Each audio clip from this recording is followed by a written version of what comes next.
ஓம் சாந்தி. 29/3/2025 காலை முரளி. முரளியின் சாரம். பாபா சொல்கிறார், இனிமையான குழந்தைகளே, உங்களுக்கு ஞானத்தின் மூலம் நல்ல விழிப்புணர்வு வந்துள்ளது. நீங்கள் உங்களுடைய 84 பிறவிகள், நிராகாரமான மற்றும் சாக்காரமான தந்தையை பற்றி அறிந்துள்ளீர்கள். நீங்கள் அலைந்து திரிவது முடிந்துவிட்டது. கேள்வி: ஈஸ்வரனின் வழி தனிப்பட்டது என்று ஏன் பாடப்பட்டுள்ளது? பதில்: ஏனென்றால் பிராமணர்களாகிய நீங்கள் அனைத்திலிருந்தும் விடுபடக்கூடிய வழியை அவர் கொடுக்கின்றார். உங்கள் அனைவருடைய வழி ஒரே வழி ஆகிவிட்டது. இரண்டாவது, ஈஸ்வரன்தான் அனைவருக்கும் சத்கதி அளிக்கின்றார். பூஜாரி நிலையிலிருந்து பூஜைக்குரியவராக ஆக்குகின்றார். ஆகவே அவருடைய வழி தனிப்பட்டதாகும். குழந்தைகளாகிய உங்களைத் தவிர இதை வேறு யாராலும் புரிந்து கொள்ள முடியாது. ஓம் சாந்தி. குழந்தைகளுக்கு ஒருவேளை உடல்நிலை சரியில்லை என்றால் இங்கேயே தூங்குங்கள் என்று பாபா கூறுவார் என்று குழந்தைகளுக்கு தெரியும். இதில் எந்த தடையும் இல்லை. ஏனென்றால் செல்லமான குழந்தைகள், அதாவது 5000 வருடங்களுக்கு பிறகு மீண்டும் வந்து சந்திக்கின்றார்கள். யாரை சந்திக்கிறார்கள்? எல்லைக்கு அப்பாற்பட்ட தந்தையை. நாம் எல்லைக்கு அப்பாற்பட்ட தந்தையை சந்திக்கின்றோம் என்ற நம்பிக்கை அவர்களுக்கு இருக்கிறது. ஏனென்றால் ஒருவர் எல்லைக்கு உட்பட்ட தந்தை, இன்னொருவர் எல்லைக்கு அப்பாற்பட்ட தந்தை என்று குழந்தைகளான உங்களுக்கு தெரியும். துக்கத்தில் இருக்கும்போது அனைவரும் எல்லையற்ற தந்தையை நினைக்கிறார்கள். சத்யுகத்தில் ஒரே ஒரு லௌகிக தந்தையை நினைக்கிறார்கள். ஏனென்றால் அது சுகதாமம் ஆகும். இந்த உலகத்தில் பிறப்பு கொடுத்தவருக்கு லௌகிக தந்தை என்று கூறப்படுகிறது. பரலௌகிக தந்தை, அதாவது இறைவன் பரமாத்மா வந்து ஒரே ஒரு முறை உங்களை தன்னுடையவராக ஆக்கிக் கொள்ளுகின்றார். நீங்கள் பாபாவுடன் அமரலோகத்தில் இருக்கிறீர்கள். அதற்கு பரலோகம், பரந்தாமம் என்று சொல்லப்படுகிறது. அது அனைத்தையும் கடந்த இடமாகும். ஸ்வர்க்கத்தை அனைத்தையும் கடந்த இடம் என்று சொல்ல முடியாது. இங்கேதான் சொர்க்கமும் நரகமும் உள்ளது. புதிய உலகத்திற்கு ஸ்வர்க்கம் என்றும் பழைய உலகத்திற்கு நரகம் என்றும் பெயர். இப்போதோ இது பதீதமான உலகமாக உள்ளது. ஓ பதீத பாவனரே, வாருங்கள் என்று அழைக்கிறார்கள். சத்யுகத்தில் இவ்வாறு கூறமாட்டார்கள். ராவண ராஜ்யம் ஆரம்பம் ஆனதும் பதீதமாகி விடுகிறார்கள். இதனை 5 விகாரங்களின் ராஜ்யம் என்று கூறுகிறார்கள்.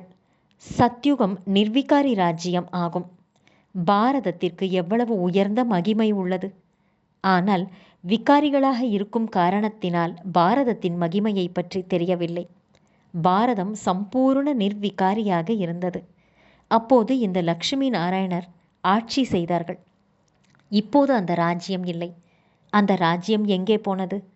இது கல்புத்தி உடையவர்களுக்கு தெரிவதில்லை. மற்ற அனைவரும் அவரவர் தர்ம ஸ்தாபகர்களை பற்றி அறிந்துள்ளார்கள். ஒரே ஒரு பாரதவாசிகள் மட்டுமே தனது தர்மத்தையும் அறியவில்லை, தர்ம ஸ்தாபகரையும் அறியவில்லை. மற்ற தர்மத்தினர் தனது தர்மத்தை பற்றி அறிந்திருக்கிறார்கள். ஆனால் அவர்கள் மீண்டும் எப்போது வந்து ஸ்தாபனை செய்ய வருவார்கள் என்பதை பற்றி அறியவில்லை. சீக்கியர்களுக்கு கூட நம்முடைய சீக்கிய தர்மம் முதலில் இல்லை என்பது தெரியவில்லை. குருநானக் வந்து நிறுவினார் என்றால் சுகதாமத்தில் இருக்க முடியாது. குருநானக் வந்து ஸ்தாபனை செய்கின்றார். ஏனென்றால் உலகத்தின் வரலாறு, புவியியல் மீண்டும் நடக்கிறது. முதலில் கிறிஸ்தவ தர்மம் கூட கிடையாது. பிறகு அது ஸ்தாபனை ஆகிறது. முதலில் புது உலகம் இருந்தது. ஒரு தர்மம் மட்டுமே இருந்தது. பாரதவாசிகள் நீங்கள் மட்டும்தான் இருந்தீர்கள். பிறகு நீங்கள் 84 பிறவிகளை எடுத்தெடுத்து நாம் தேவதையாக இருந்தோம் என்பதையே மறந்துவிட்டீர்கள். நாம் தான் மீண்டும் 84 பிறவிகளை எடுக்கின்றோம். நீங்கள் உங்களுடைய பிறவிகளை பற்றி அறியவில்லை. நான் தான் வந்து தெரிவிக்கின்றேன் என்று பாபா கூறுகின்றார். நல்லது. தாரணைக்கான முக்கியமான சாரம். 1. படைப்பவர் மற்றும் படைப்பின் ஞானத்தை நினைத்து பார்த்து சதா மகிழ்ச்சியாக இருக்க வேண்டும். நினைவு யாத்திரையின் மூலம் தன்னுடைய பழைய கர்ம பந்தனங்களை அழித்து கர்மாதீத் நிலையை அடைய வேண்டும். 2வது, காட்சி பார்ப்பது மற்றும் தியான நிலைக்கு செல்வது போன்றவற்றில் மாயை நிறைய நுழைந்து விடுகிறது. எனவே கவனமாக இருக்க வேண்டும். பாபாவிடம் தன்னை பற்றிய செய்திகளை கூறி ஆலோசனை பெற வேண்டும். எந்த தவறும் செய்யக்கூடாது. வரதானம்: தன்னுடைய சுப பாவனை மூலமாக பலவீனமான ஆத்மாக்களுக்குள் பலத்தை நிறைக்கக்கூடிய சதா சக்தி ஸ்வரூபம் ஆகுக.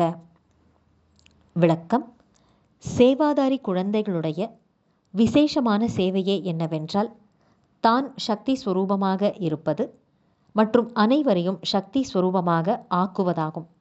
அதாவது பலமற்ற ஆத்மாக்களுக்குள் பலத்தை நிறைப்பதாகும்.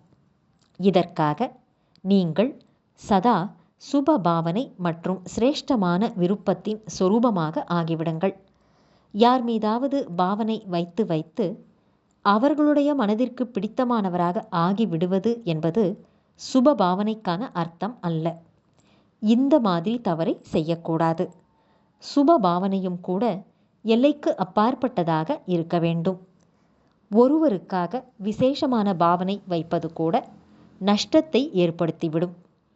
அதனால் எல்லைக்கு அப்பாற்பட்ட நிலையில் நிலைத்திருந்து பலமற்ற ஆத்மாக்களை தனக்கு கிடைத்துள்ள சக்திகளின் ஆதாரத்தினால் சக்தி சொரூபம் ஆக்கிவிடுங்கள். ஸ்லோகன்: அலங்காரம் என்பது பிராமண வாழ்க்கையின் ஸ்ருங்காரம் ஆகும். அதனால் அலங்காரி ஆகுங்கள், தேக அகங்காரியாக அல்ல. நல்லது. இனிமையிலும் இனிமையான, வெகு காலம் கழித்து காணாமல் போய் மீண்டும் தேடி கண்டெடுக்கப்பட்டுள்ள செல்லமான குழந்தைகளுக்கு தாயும் தந்தையுமான பாப்தாதாவின் அன்பான நினைவுகள் மற்றும் காலை வணக்கம். ஆன்மீக குழந்தைகளுக்கு ஆன்மீக தந்தையின் நமஸ்காரம். ஆன்மீக தந்தைக்கு ஆன்மீக குழந்தைகளின் நமஸ்காரம். அவ்யக்த சமிக்ஞை: சத்தியம் மற்றும் பண்பாட்டின் கலாச்சாரத்தை தனதாக்கிக் கொள்ளுங்கள். பல குழந்தைகள் கூறுகிறார்கள், தேவையில்லாமல் கோபம் வருவதில்லை. ஆனால் யாராவது பொய் பேசுகிறார்கள் என்றால் எனக்கு கோபம் வந்து விடுகிறது என்று. அவர் பொய் பேசினார், தாங்கள் கோபத்துடன் பேசினீர்கள் என்றால் இருவரில் சரியானவர் யார்? நாங்கள் கோபப்படவில்லை. எங்கள் சப்தம்தான், அதாவது நாங்கள் பேசுகின்ற சப்தம்தான் பெரியதாக உள்ளது. சப்தம்தான் அவ்வாறு வேகமாக வருகிறது என்று சில குழந்தைகள் சாதுரியமாக கூறுகிறார்கள்.